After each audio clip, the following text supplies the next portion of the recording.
तो हाँ भाई दोस्तों, आप लोगों की फरमाइश पर हम लेकर आ गए हैं अवनीश बाबू का एक और थासू सुपरहिट सॉन्ग।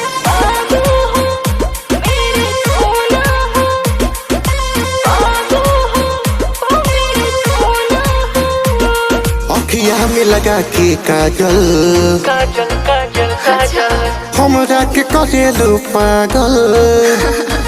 पागल हो गईला। अखिया में लगा के काजल काजल काजल काजल हमरा के करेलू पागल। तोहर रूपवा सोलो न कहिले बजा दू टोना रानी हमके बना द लभर लभर लभर।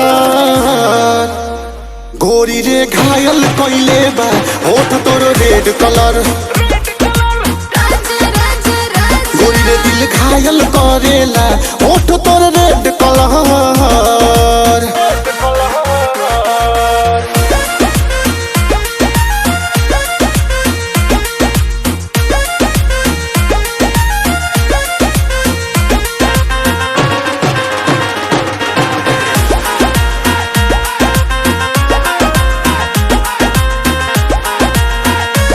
निंदिया नहीं निंदिया हमके यहाँ पे लगता सारी रतिया है। हौसल बतिया बोल याद पड़े लमिट तोरी बतिया।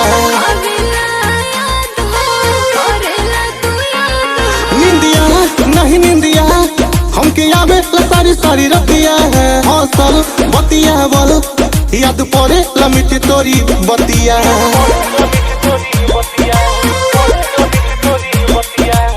तोहली कमर धर कावेला दिगोर सुन बहारू तू बेखबर बेखबर बेखबर।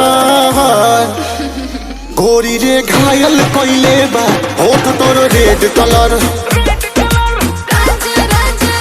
गोरी रे दिल घायल करेला होठ तोर रेड कलर।